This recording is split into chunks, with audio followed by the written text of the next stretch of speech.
Okay, so It's all yours. yeah, thanks so much for your introduction. So I'm so sorry for being late because I have some technical issue on my computer. So anyway, so I before the beginning of my presentation, I want to briefly introduce myself. As you can hear, my name is Shu Wan. I'm currently matriculated as a PhD student and a graduate instructor in history at UB. And the title is as well, you can see on the screen, on the share screen, the title of my presentation is ChatGPT as a shortcut for integrating digital humanity into a history classroom. So in which I will briefly, first thing I want to do is to briefly introduce my practice of um, ChatGPT in my classroom, and I will turn to my current consideration on how to use ChatGPT, as you mentioned, as you can see here, as a shortcut, or in other words, facilitate for the digital humanity into history classroom. So here is a brief. Sorry, I want to briefly introduce the story of how I know ChatGPT. We know ChatGPT was become a big issue like now. It's like 2 years ago. It's emerged in the late 2022.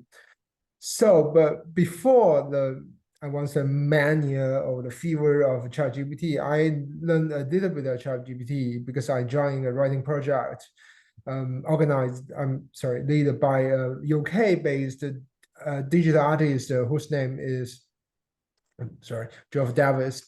And I, at that time, as a chapter contributor, I write a chapter in collaboration with the AI technology writing platform there to do some creative writing. So as a result, at that time before I mean I did this project like in the early 2021, so almost 2 year or over 1 year before the ChatGPT becoming a big issue. So at that time I know, the generative AI could be, while at that time we don't use the name, we don't use the term, we use the term like a textual generator could be a big issue. So the first time I used ChatGPT is in winter of just a few months after the emergence of ChatGPT. As the first time I work as an instructor for the winter class Asian Civilization 2 at UB. So as another moment, as an experienced user of generative AI for writing, I tried to incorporate the new technology into my class, and I design one thing I did in my classroom is that I share this document with my student.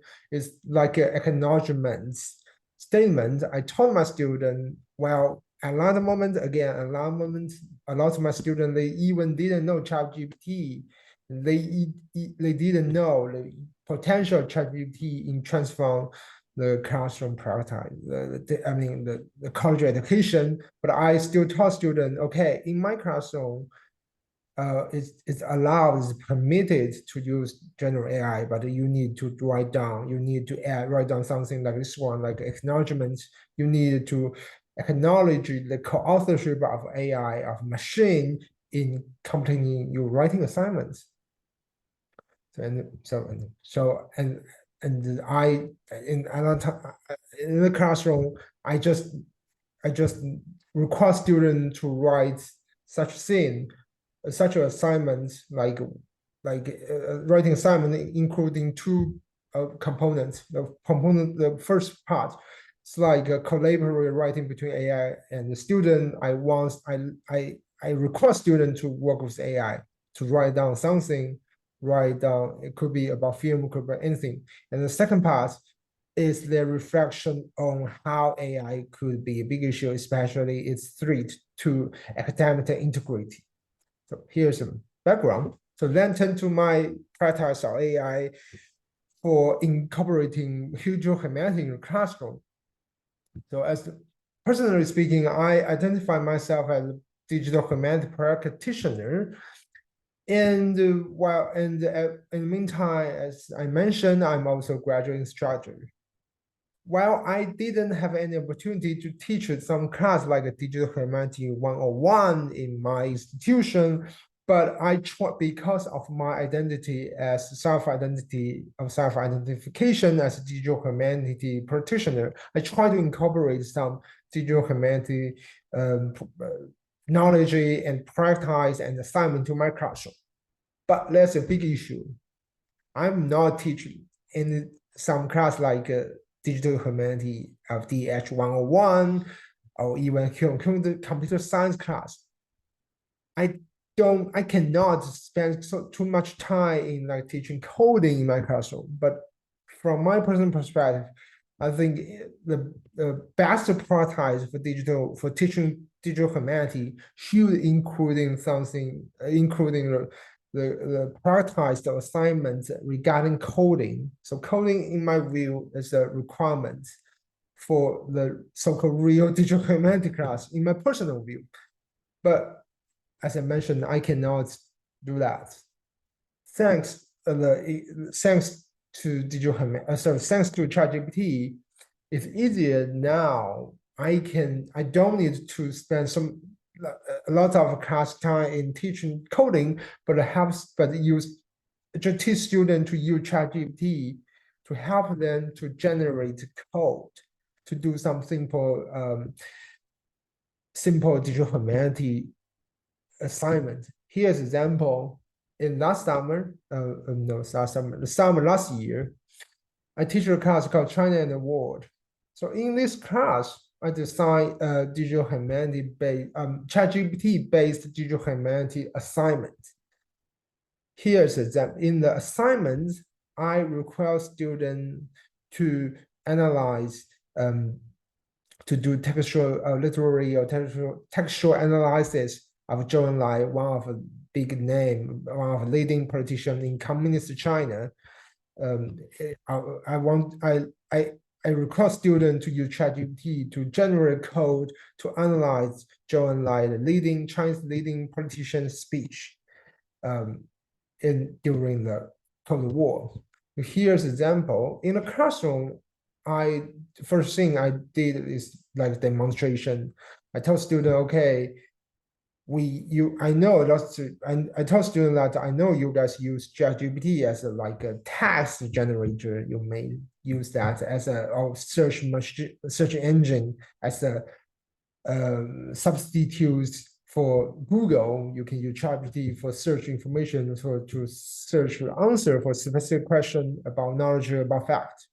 But I tell students, how about use ChatGPT as a code generator?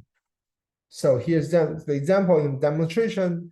I show student, oh, you can use ChatGPT to generate the code for word cloud.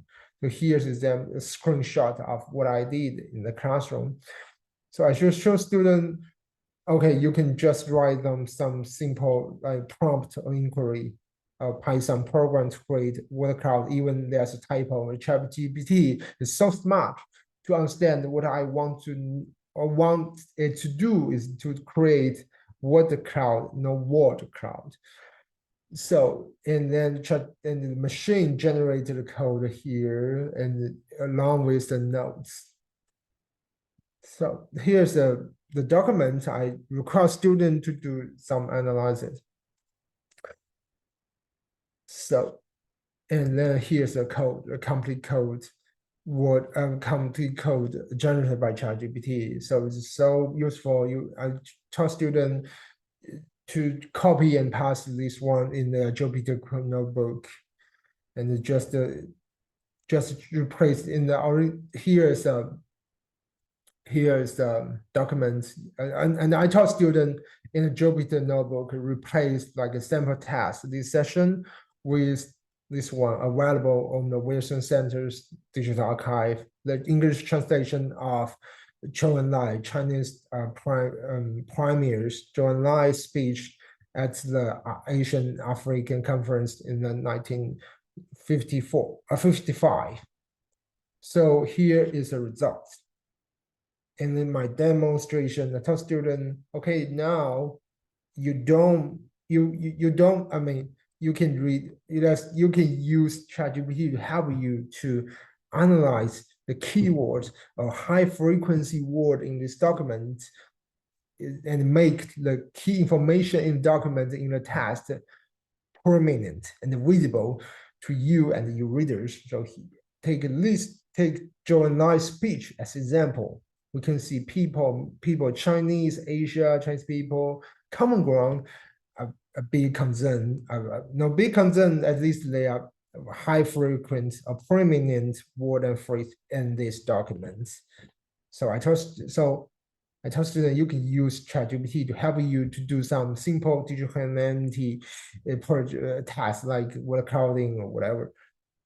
So here's a demonstration, but in the assignments, I want student to do some much more complex one.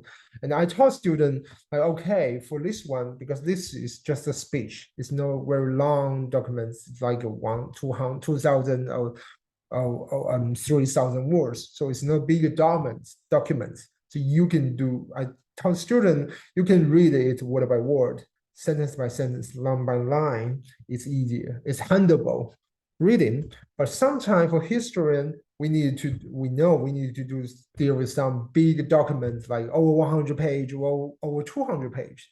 In that case, ChatGPT and its feature of generating code could help us to quickly figure out the key information in the document. Here's an example. Here's an assignment, the real assignment in the class. I tell students, because as mentioned, this assignment is for a class called China and the World. So, but most of my students in the classroom, they don't speak Chinese. They don't have a little bit of knowledge of Chinese. So I cannot do some documents from Chinese government or some document in Chinese for this assignment. So for this sort of assignments, I told students, now here's a big document. It's called Foreign Relations of the United States. 19 you can see here title 1948 East Asia China. So that's a collection of important diplomatic papers on the American side regarding China in the early Cold War, in the specific year during early Cold War, 1948. It's over 400 pages. I tell students, sometimes you don't have time. I tell students, I cannot require you to read the whole document. It's important for undergraduate class in 1 week or even 2 weeks or even in 1 month. It's impossible. It's impractical. But we can use ChatGPT to help you to not just to get key information. There are two ways to get key information. One way is that just tell ChatGPT to, okay, tell me to summarize this document. This is one way. But another way, we can use some digital humanity tool or algorithm to help us to get key information. So in the classroom, I tell students try to think about some popular algorithm. Here's an example. I suggest students just consider use like word to vector or text to vector. It's very common use. Some you guys may know it's very common use, a popularly used tool for NLP, especially in English departments now. So here's an example in the Northeastern University in Boston. There's a lab in the English department. Women Right Project. There's a lab in the English department. It's in this project that some English professors did a fantastic job to use the word to vector the algorithm to analyze women's writers in English words since 16th and 16th century. So they use these kind of word to vector this algorithm to figure out how the change in the writing style among different different women writer in the English speaking world. So I learned this algorithm from their project, from participating in their workshop. So here I want to say thanks to the leaders of the Women Right Project and my colleague in English department. But I told students in the classroom, I told students, why not? We can try that in the history classroom. So simply speaking, this algorithm means that they use some mathematical statistical tools, not method to measure the similarity resemblance between different words in the text, in the textual codes. Use the word, use the term. So what we can use for history and use this algorithm, we can know how the meaning of some word in the specific text, large text, or we can know how the perception of specific things, specific concepts, specific phenomenon in a text. Here's an example. I tell student, just some of the students try to do that. Okay, they just say, they just command, write prompts in ChatGPT, say, write down the code for what to react in Python, and the ChatGPT just outputs such a code. So, and again, it's very simple. Students just copy and paste this code on the website, copy and paste this code on the sorry, on Jupyter Notebook online platform for coding, and the test and the full test. We are so lucky. The full test of FIUS FROST, Foreign Relation of the United States, now is available on the GitHub account of history of office historian at the White House. So here's the account name, is the history at state. So including FROST and other major significant history documents of the collection of primary source in American diplomatic history. So here's example. I just copy a screenshot of the FROST so the page of FROST. So it's available later, the full text of FROST. So then, and in company assignment, student to just follow my suggestion to do that, they try some word like Chinese. Here's the result. Well, you can find some useless word like for and in whatever, but still found some interesting word like ammunition and like departments, like governments, like military, like supplies. So it's interesting because I read every document, whole documents. I'm pretty sure like one big concern of these documents of in other words, the American government's American government's big concern about the Sino-US relation in that year is about giving military aid or foreign aid to the Kuomintang, to the enemy of a communist party in China. So as a result, we can see like ammunition, military, government supplies, embassy keyword. So the number here, the higher number means the closer connection between the word here to China or Chinese. So without reading, I tell students, well, if you have some basic information about diplomatic relation, diplomatic history, about early Cold War history, I'm sorry, about the Sino-US relation in the early Cold War, with the help of ChatGPT, generate the code, you can easily to get the main points of the large collection documents. So that's what I did in the classroom. So it's very easier without a lot of, you student only need a basic knowledge and skill of coding. They can do that. They can do some digital humanity, and then we do humanity projects in completing the assignment. So from as mentioned, as digital command practitioner, I maintain a big concern about how to integrate coding into my classroom all the time. So thanks ChatGPT, it's much easier. So now I don't need to worry about okay, some my history major student or English major student, they are afraid of coding, they have limited knowledge of coding. So how could I teach them some what I call hardcore digital humanity into the classroom, coding based or code based digital humanity practice and into a classroom? Thanks ChatGPT, it's much easier now. It's much easier, and I in my class, so my students' performance is pretty good. It's better than my expectation. Actually, in the summer, I tell students you can try to decide what cloud, decide what to react.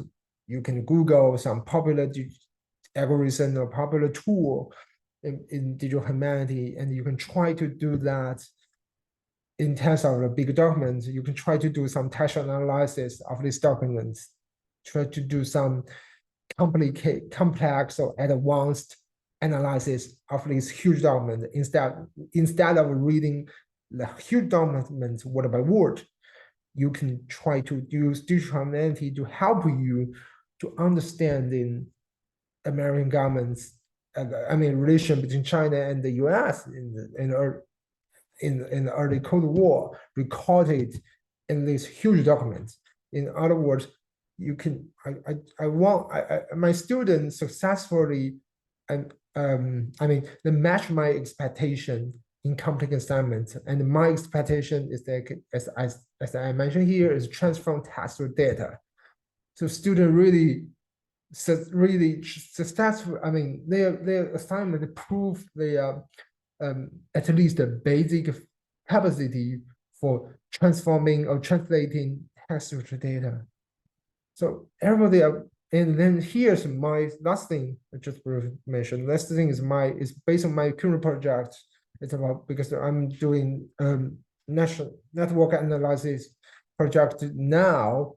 It's about a connection between history and between the other is measuring the advisor relations among American history. So the data is available.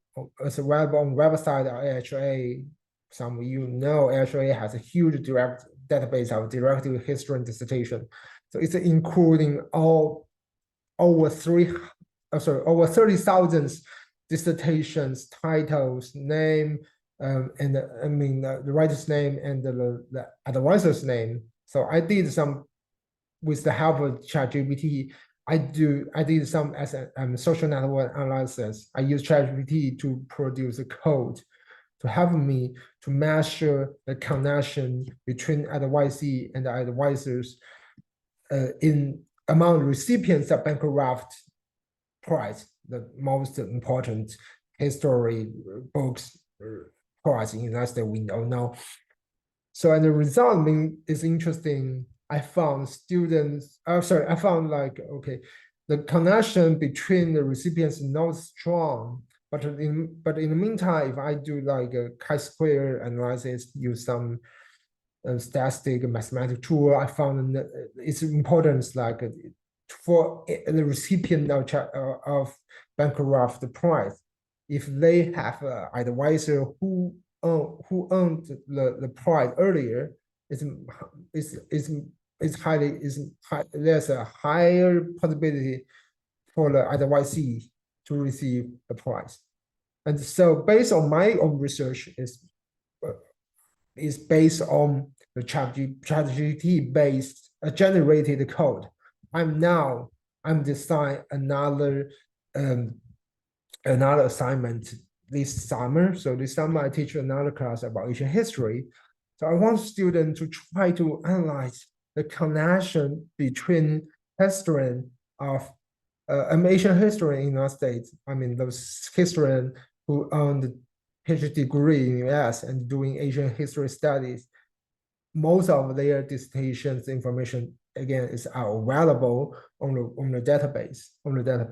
So I try to transfer my own research to assignments. So assignment in this summer in Asian history class, I want my student try to use social network analysis, for which again I cannot teach the code in classroom. It's very difficult, but I can use ChatGPT to have student to use the machine generate code to do social network analysis on the data. So that's that's my introduction of my introduction session of my presentation today. So let me stop here. Let's transform to another one. So here, this is Jupyter. So I mentioned Jupyter. You can start just this Jupyter. You can just enter this one if you try to do.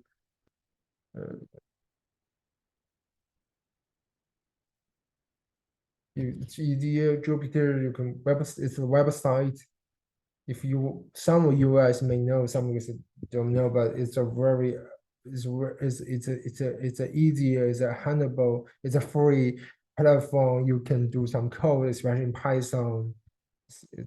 So it's you can, and without sign in, without create account, you can just try here. If you want to do you want your student to do that, you can just let student click like Jupyter Notebook. Here is how the notebook look like. So here's example. So I just before class, before my presentation, I just created this one. As I mentioned, I just the word cloud in Python, and the ChatGPT now is so smart. It's just directly created the code here with some notes, explanation with each part of the code offline. So, and I copy and paste this one on the Node Jupyter Notebook, and then I just wrong. I just let it wrong. No, sorry. It's just created such I'm sorry, such a what a cloud like purpose here in the sample test, in the sample sentence, sample passage, we can see Python is an important word. So now let's turn to this one example I mentioned in the classroom. I mentioned that I used in my summer class. So this one is Premier John Lai, Chinese leading politician's speech during the Asian African Conference. We can, if you want, you can just simply copy it and paste this one here to and replace, sorry, the task session, replace the sample task with this. So we have to fix that.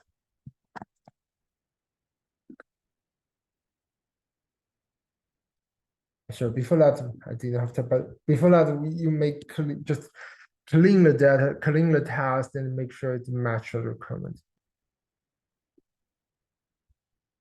Let me just check that.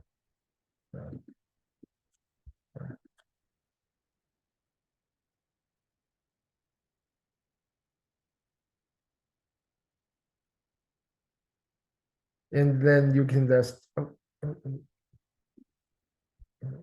you can just student to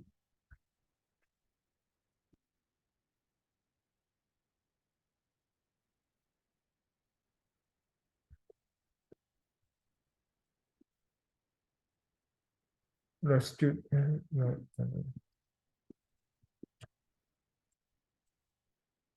that's not sure. You can just find some clean data, but this one is not so clean. I have to clean by my hand.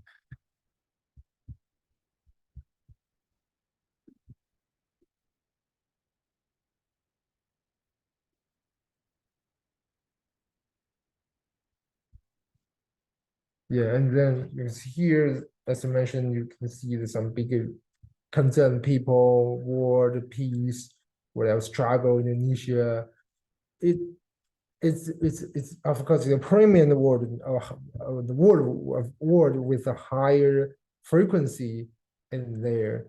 So that's what I did. So for this one, here's example. It's very easy without the without like advanced skill in coding. Everybody could do some simple digital humanity project like with cloud or whatever, what to React, something like this one. So here, so again, I think it's because I'm big fans. I'm big fans of digital humanity, of code-based digital humanity, and I identify, as I mentioned, I identify myself as a digital humanity practitioner. So we try to integrate such thing into my classroom, and the reason I did this like I'm doing like a workshop style thing here. I want to preach my idea among the colleagues in uni because we can do something digital humanities. It's cool, it's fancy, and it's very challenging. It's interesting because in the students after class feedback in the survey, they mentioned I noticed that many students mentioned that that they appreciate my efforts to integrate some fancy stuff like not just ChatGPT but like ChatGPT based coding or digital humanities things in the design assignment in my classroom. So for the, I was in my personal view for the Generation Z student, this fancy class, this fancy practice is very compelling to them. So it's make my and especially in my classroom, like according to my records, like half of, I mean, 50% of the students come from like the computer science, like mathematics, like engineering department. They were very appreciate my effort, like because they this kind of practice like coding make them feel much more comfortable because they say some student taught me after class they say they're afraid of they don't really like the traditional way of learning history like reading a lot of reading keep reading but they want to do something similar to their prioritize of assignment of knowledge in their home department like engineering like computer science they do a lot of coding. So thank you. Yeah, that's like my introduction of my my my efforts to use ChatGPT, not just like a task generator, because again, here's a bigger background. We know now when we talk about ChatGPT and the street, especially to the humanity classroom, a lot of scholars, a lot of like instructors say or realize recognize the risk of student to use ChatGPT to write essay. Well, it's a big issue, true, but from my perspective, again, I prefer to call myself as a digital humanity practitioner.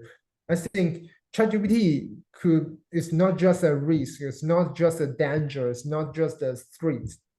It's also bring a new opportunity for us, for historians, to integrate coding, integrate the quantitative research, to borrow the word from like social science, the quantitative methodology into our research and into our pedagogy. It's easier to do some quantitative research, quantitative pedagogy in a classroom with the help of ChatGPT. So and that's my personal. I want to. It's one part of my personal philosophy of teaching. If when I next if in the future I need a private job, I will emphasize this one. I'm a historian, but I know coding. I love code. I love quantitative methodology. I think is a biggest supplement, no substitution, but biggest supplement to the traditional historical research and the traditional way of teaching history by reading, writing. But now we can do coding. Yeah. Thanks so much. Thank you. I've got a question, and then it sounds like you're ready to open it up for some some questions at this point? Am I right? Yeah, yeah.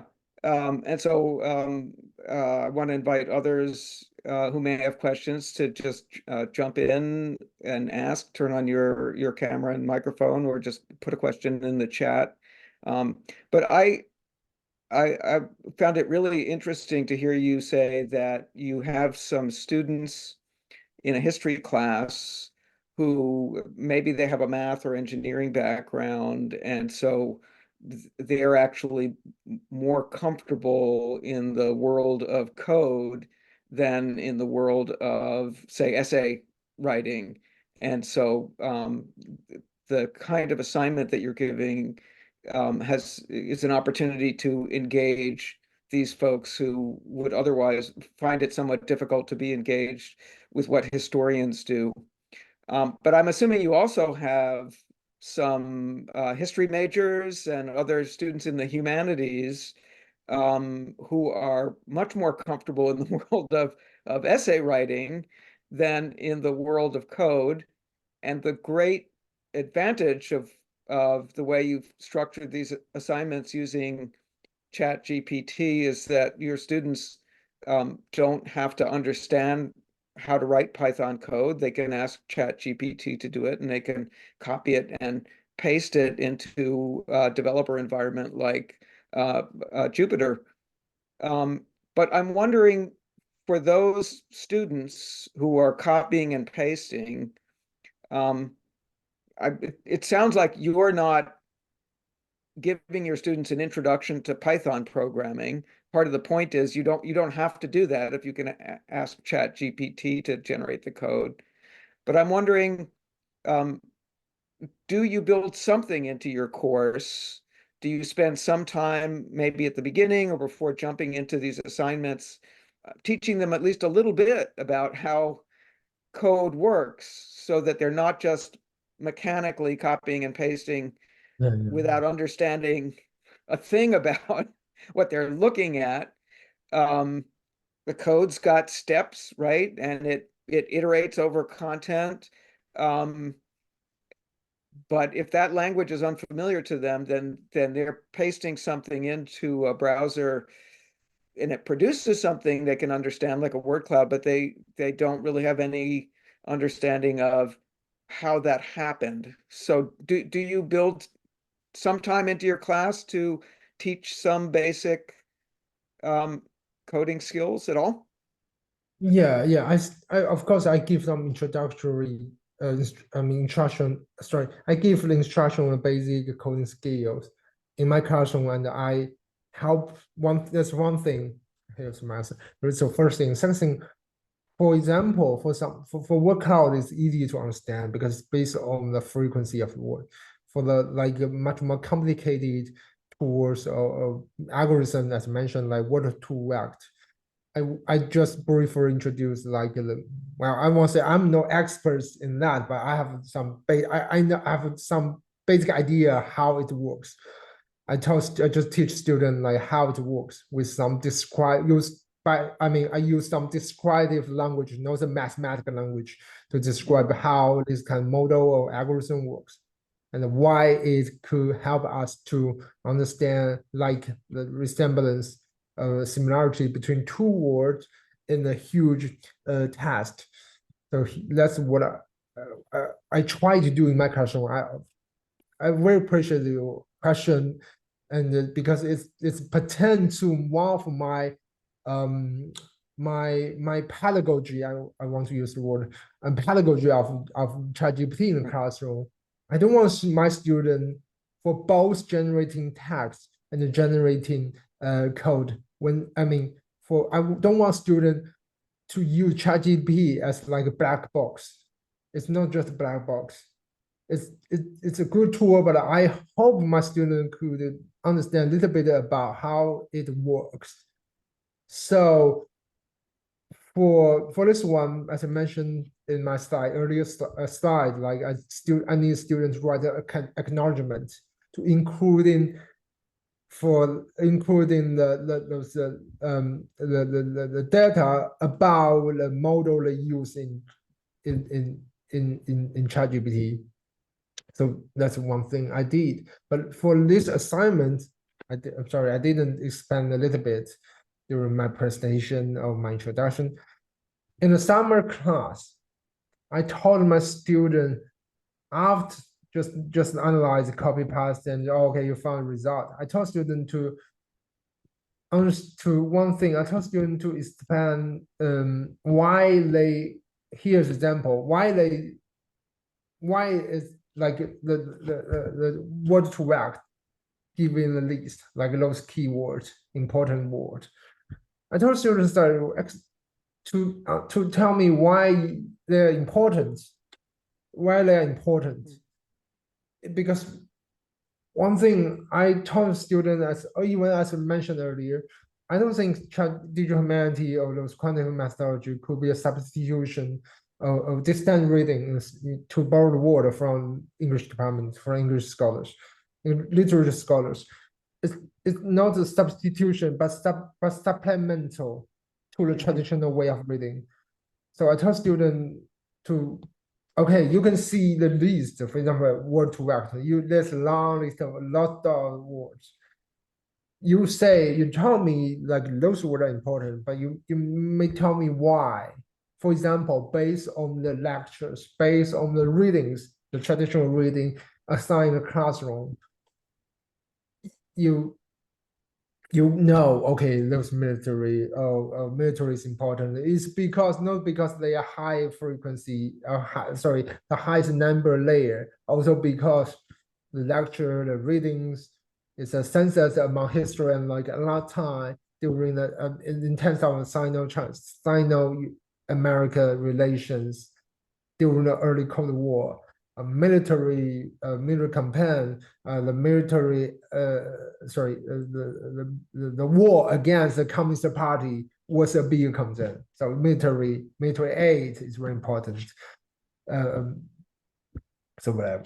So that's what I told my students to do. You cannot just give me an answer. Okay, okay. I try to lower the requirements, lower the requirement for coding in my classroom. You can just copy and paste.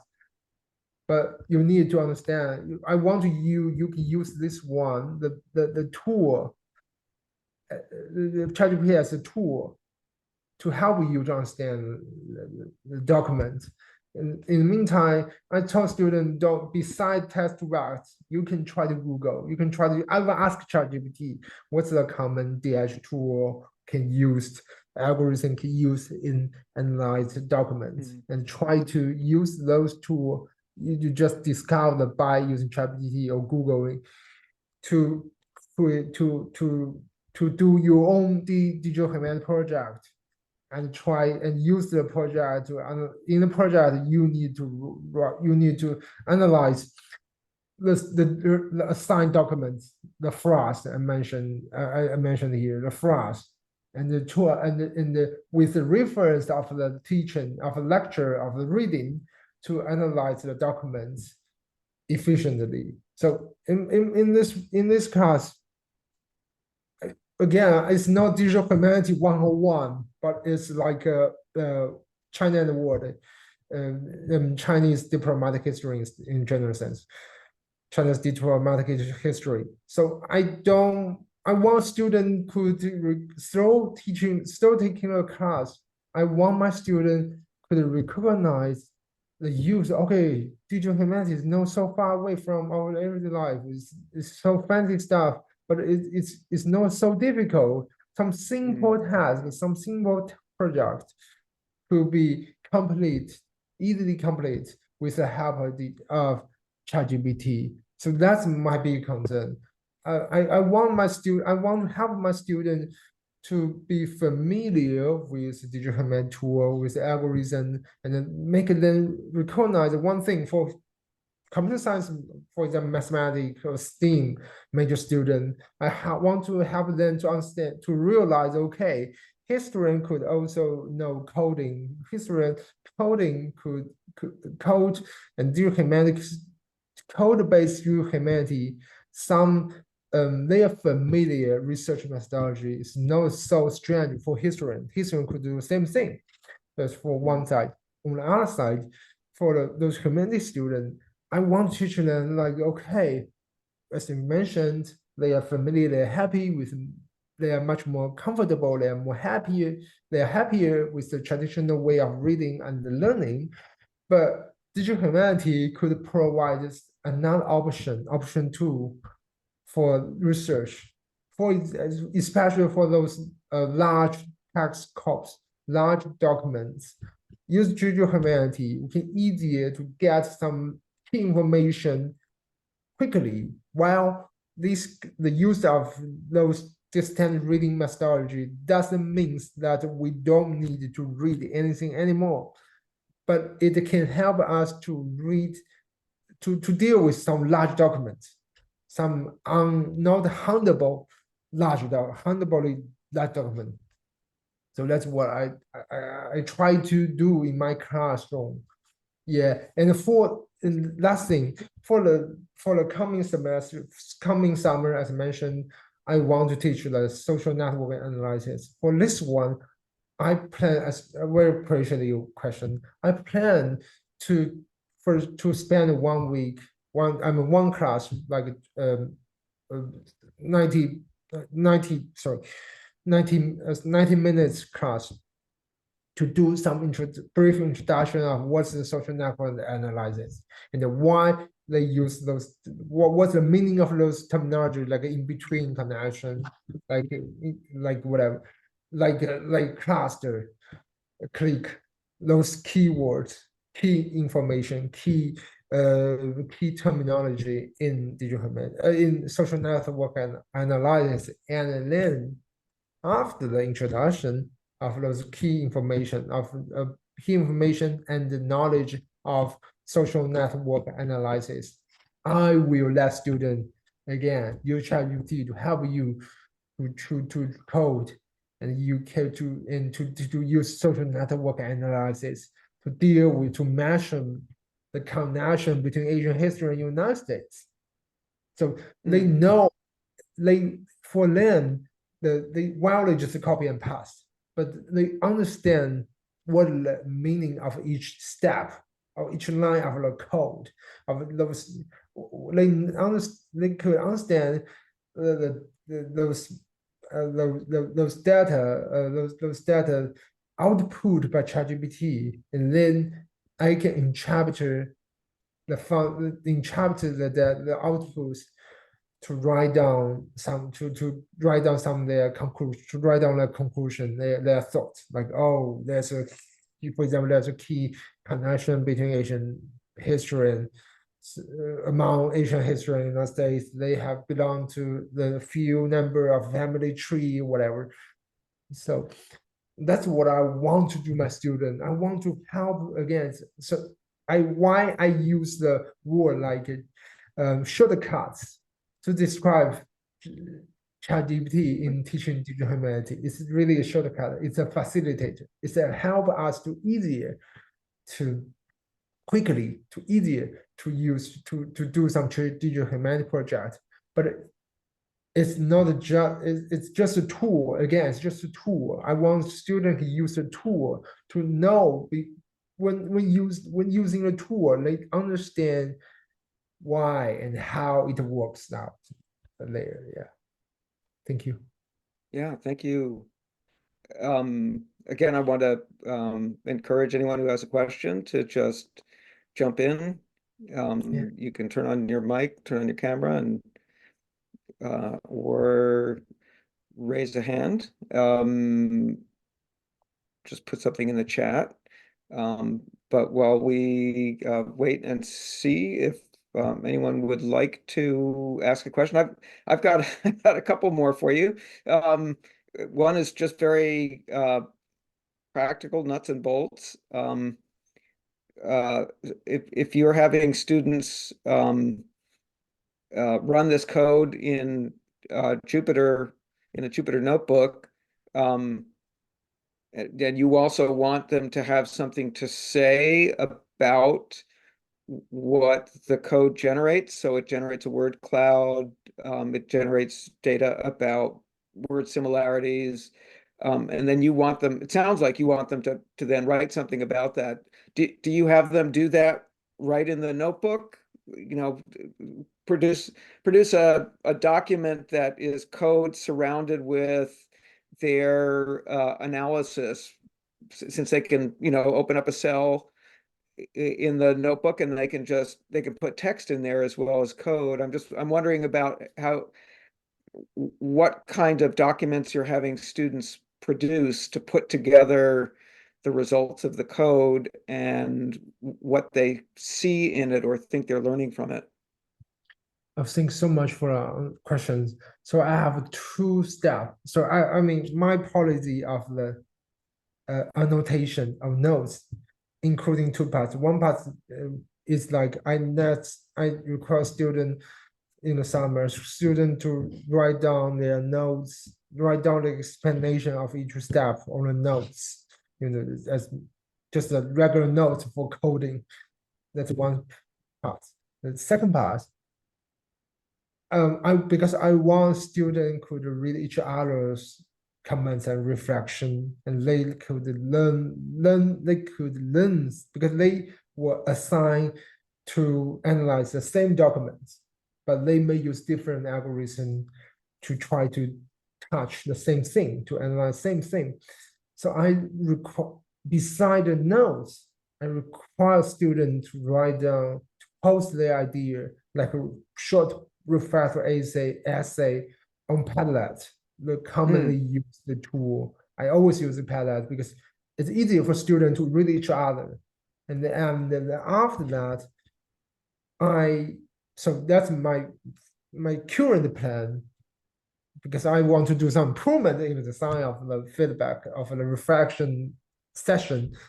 I will let students to not just write down their own reflection and to give feedback to each other's reflection. And I plan to suggest them to do something. One thing is that, okay, don't just say, oh, it's a good idea or whatever, it's too simple. No, I will request students to do some meaningful comments, including one thing is like their what's that?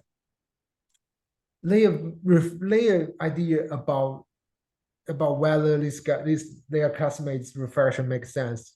So it's about the process of research. Another thing is about the outcome of research.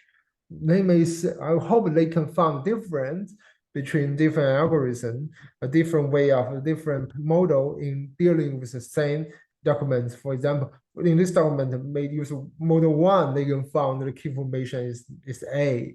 But for model 2, the key information is B. So I want to see the difference. They can recognize the difference between different model, different algorithms in analyzing the same document. And this idea is inspired from my past prioritize Padlet. I require students for the traditional way of reading. I require students to not just write like a reading response, but post their reading, their response and reflection on Padlet, and then read at least 2 of their classmates' reading response. Because same thing, very similar. I won't say well, it's for different, it's for the use of in the traditional classroom and the traditional reading assignment and their digital humanities assignment, but the logic are very similar.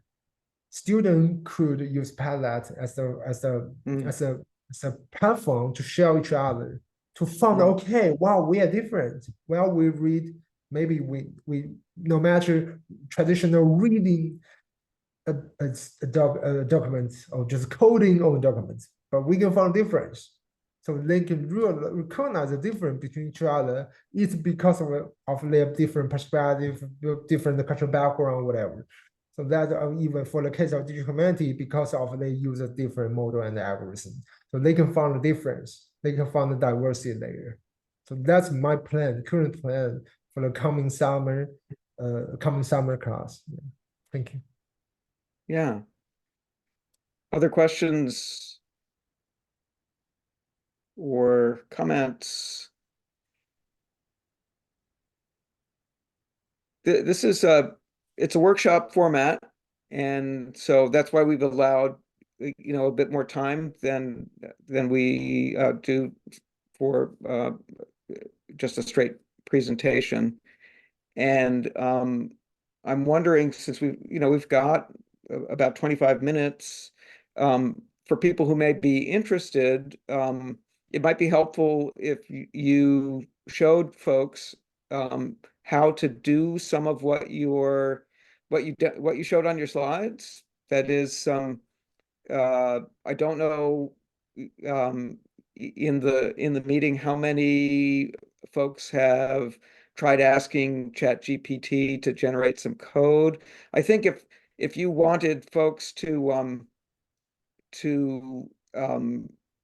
actually run the code in a notebook the way you were showing that you have your students do, that's going to require them to sign up for an account and have some space to do that. I may be wrong about that, but I think No, they don't. with For Jupyter Notebook, they don't need to sign up. It's just so you might show folks how they might get started is what I'm suggesting you might want to oh, do if you want to sure, share your screen. And sure.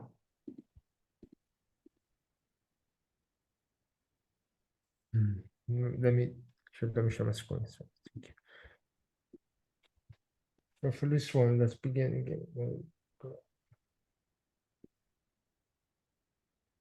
Do that again. Like, for example, here's the person's like you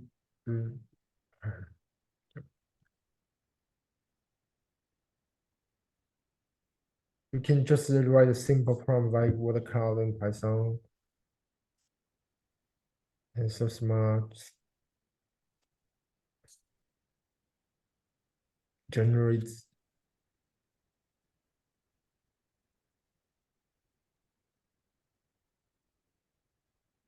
For this one, it's very simple. So you can just copy the code. It's very convenient. Directly click or copy the code. Then you can drop it there org.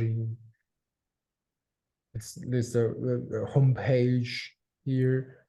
You can just direct say try, click try. And here's some options. One option is easier to handle such a notebook without sign up. You can just directly. No, no, sorry. Okay. Just don't you don't need download actually. You can just click this one. So you click link. You jump into the link.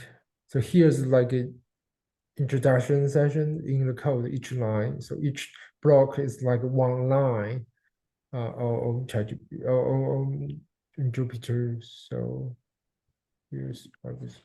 For this one, if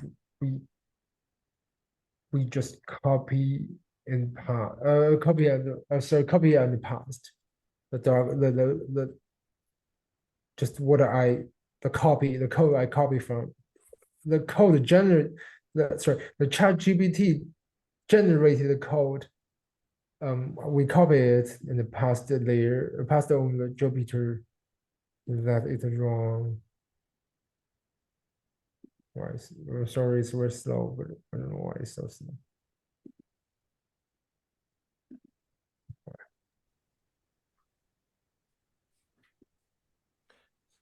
So other than word clouds, what else do you like to ask your students to do or visualize?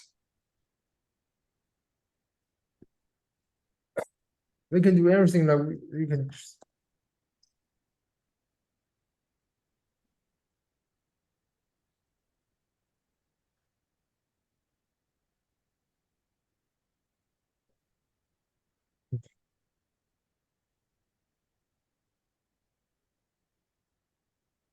it still work out. I don't. I some so in my classroom, so I said most of the students choose with the cloud or with a React. So it's because they're simpler. Yeah, they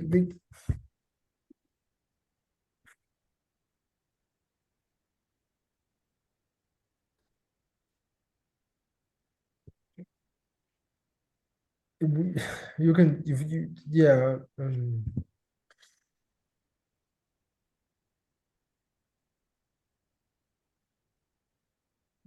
I think,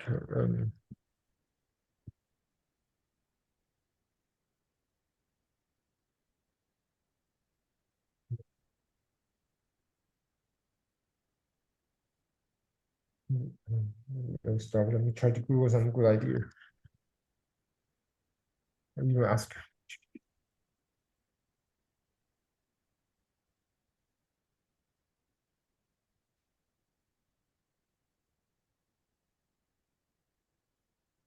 I've just popped the ChatGPT generated code into the chat for anyone who might want to just go to jupiter.org as you showed, and just start up a free notebook the way you showed, which thank you for pointing out. You don't have to create an account just to try it out and create a notebook. So I did that just now with the little bit of text that it gives you a sample text. Your text data goes here. This can be a string containing words. It's pretty short, but it just Yeah, generated but I an mean, you can instant word just cloud. change your task with U task, the large task you want to try. So here, Anyone let wants one to give it a example. try? Yeah. Maybe put some different text in there, and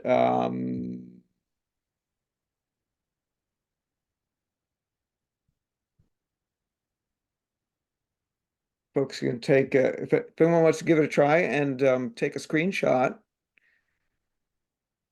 So again, if you just use the code that I dropped into the chat, you don't need to go to ChatGPT. This is what ChatGPT generated when I asked it to give me some code for a word cloud. But then you do need to go to jupiter.org. And that was,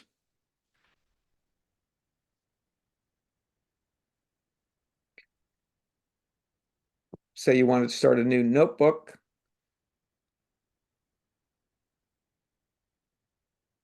You have to put the code into the first cell and use either the little play button to run the code, or hold down the shift key while you hit enter to run the code. And you can substitute whatever text you want for the words inside your text data goes here. And I'm going to try grabbing some text from somewhere and popping it in there. And other people, if anyone else is trying this out, you may want to do the same thing. And if you do, and you're willing to just take a screenshot of the word cloud, I'm sure there's a way to just export the word cloud, but I'm not seeing it right now. Export it or take a screenshot and just share it in the chat.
Hi, Shu and Paul. I just wanted to ask Shu, have we gotten through everything that you hoped to in this workshop? Yeah, almost done. Okay, you almost done? You have more you would like to share? No, Okay. Sounds like we might be done. So I think at this point, maybe we thank Shu for his time. We're ending about 15 minutes early. And the next workshop will start at 2:45 and it will be in this same room.